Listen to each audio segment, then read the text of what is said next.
YCP కార్యకర్తలు నన్ను పట్టుకొని దౌర్జన్యంగా లాక్కొని వైసీపీ నాయకులు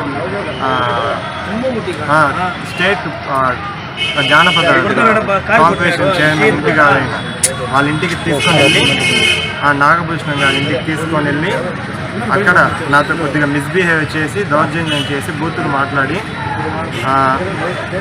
కొట్టడానికి ట్రై చేశారు. నా చేతిలో ఒక 2 packets powder, white colour packets powder పెట్టి ఇది తీసుకొచ్చి పిల్లలు అమ్మించడానికి, పుంగనూరు గబ్బు పట్టించడానికి, పిల్లలు పుంగనూరు టౌన్ అండ్ రూరల్ పిల్లల్ని గబ్బు పట్టించి డ్రగ్స్ ద్వారా సర్వనాశనం, వాళ్ళ ఫ్యూచర్ని సర్వనాశనం చేయాలని చేస్తున్నాము. నా దగ్గర ప్యాకెట్ చేతిలో left hand and right hand చేతిలో పెట్టుకున్నప్పుడు white colour powder packets, photos and videos కూడా తీసుకున్నారు. కొంతమంది పేర్లు ఫోర్సబుల్గా చెప్పించాలని ట్రై చేశారు. బట్ నేను తొందరలో ఏదో చెప్పేశాను. నాతో మిస్బిహేవ్ కూడా చేయడం జరిగింది వాళ్ళు. తర్వాత నేను బ్యాక్ సైడ్ నుంచి వచ్చి ఇటు చేశాను. మిస్బిహేవ్ చేయడానికి, చేయడానికి ట్రై చేశారు, కొట్టడానికి కానీ. బట్ నేను కొద్దిగా చేతులు అడ్డం పెట్టుకొని తప్పించుకున్నాను. ఎవరెవరు ఉన్నారు ఇంకా అక్కడ? ఓన్లీ యూత్ కొంతమంది ఉన్నారు.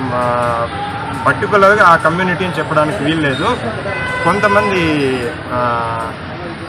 బిలో కొంతమంది ఉంటారు, వాళ్ళు కొంచెం చెప్పలేము. ఫలానా కమ్యూనిటీని కూడా చెప్పేదానికి నాకు వాళ్ళు బ్యాడ్ పే తీసుకోవడానికి వీల్లేదు. ముస్లిమ్స్ కొంతమంది ఉన్నారు, వాళ్ళ కమ్యూనిటీ